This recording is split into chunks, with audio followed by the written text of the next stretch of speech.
Programa Ponto de Vista, hoje conversamos sobre alimentação.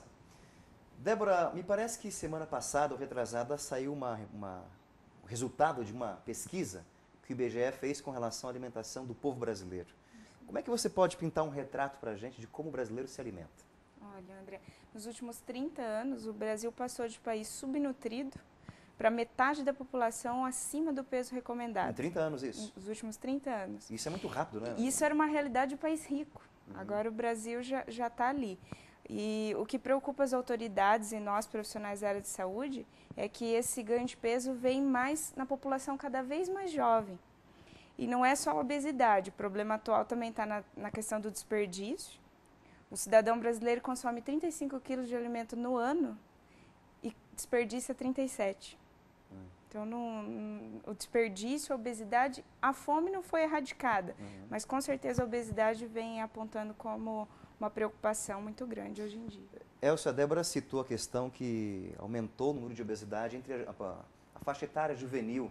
Você acha que isso se deve à falta de vida ativa, esportiva ou não? Ou tem aumentado o número de procura pelo esporte? Eu acho que é uma questão multifatorial, né, de diversas possibilidades e diversas causas, né? Eu acho que essa questão da oferta de alimento já é uma característica diferente, de um estilo de vida muito mais sedentário, sem dúvida alguma, de caráter de segurança, que às vezes é muito mais seguro eu pegar meu filho, colocar no carro e levar até a escola do que os hábitos que normalmente nós tínhamos, né, de ir caminhando, voltar caminhando e brincar, e os antigos campinhos de futebol, né, que hoje a gente não vê mais.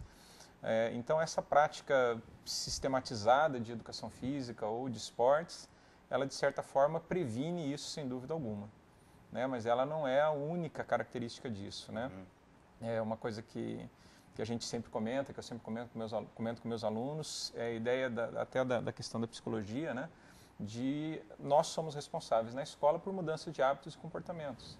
Quer dizer, nós precisamos incutir isso nos hábitos dos nossos alunos, no comportamento dos nossos alunos, em relação à importância dessa prática, em relação à importância de se alimentar bem, de fazer uma atividade física regular e não dependente exclusivamente das aulas de educação física.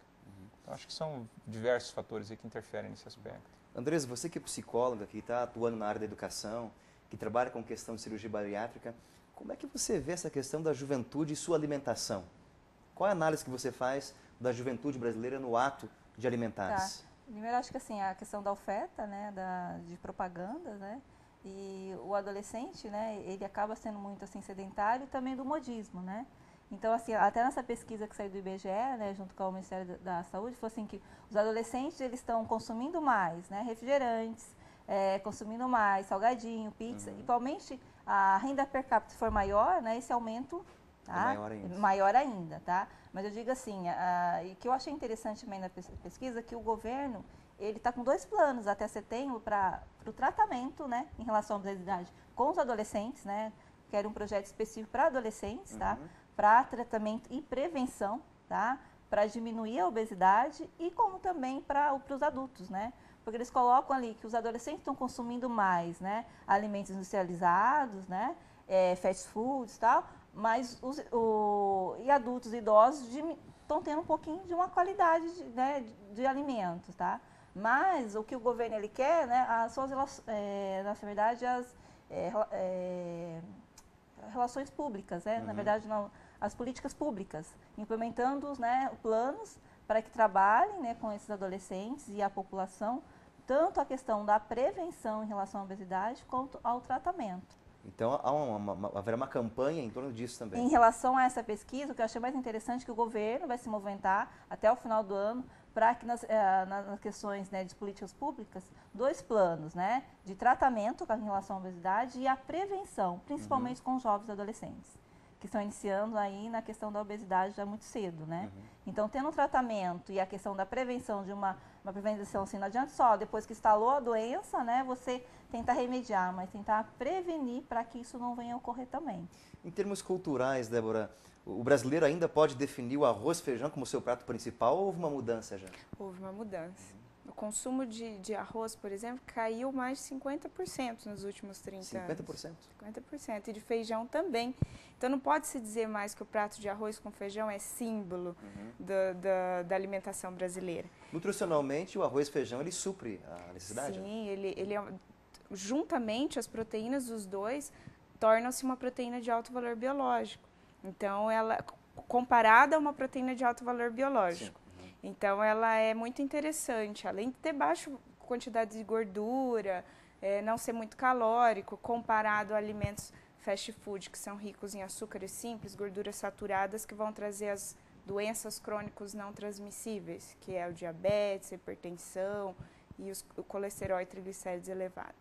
Débora, você comentou essa questão da cultura do arroz e feijão, mas qual seria outra imagem que nós temos hoje entrando fortemente, que é a imagem do diet e do light? Que diferença tem entre os dois? Sempre uma polêmica, né, a respeito dos diets e dos light.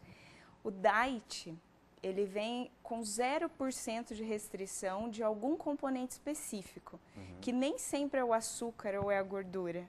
No Brasil, frequentemente é o açúcar, mas nem sempre, então tem que consultar o rótulo, coisa também que é complicada, com as letras minúsculas e tudo. E o light quer dizer que tem uma redução de uma gama de nutrientes, incluindo a redução calórica. Geralmente os diets são para populações específicas com alguma doença, e o light para quem quer perder peso. Mas nem sempre esses alimentos são melhores do que os outros ou menos calóricos. Existem alimentos diet, por exemplo, no caso do chocolate, que é retirado o açúcar e adicionado gordura, caracterizando um valor calórico ainda maior para o produto. Então, o paciente quer perder peso e opta pelo chocolate diet, tem uma decepção no final. Há um problema nesse sentido, né? Elcio, você que trabalha com a questão do esporte, dos atletas, de modo claro, existe uma avaliação, cada caso é um caso, mas de modo bem geral, para quem tem uma vida como é a minha, que não tem atividade física nenhuma, a não ser caminhada, que alimentação que você recomenda? Tem que se alimentar antes da caminhada, depois? Qual o processo? Bom, isso é uma... tem muita questão biológica nesse processo, né, de adaptação de cada organismo, de cada pessoa. Tem gente que prefere, por exemplo, fazer uma atividade física sem ter se alimentado, né, ou um suco, uma água, às vezes, ou uma alimentação bastante leve, depois para atividade física. O que se recomenda, de forma geral, é que você não faça uma alimentação muito pesada e, em seguida, uma atividade física. Isso, de forma geral, é unânime em dizer que isso não é recomendado para as pessoas. De maneira... para não ter problemas depois digestivos? Exatamente. Acho que até mal-estar, de processo de digestão, não vai ser uma coisa...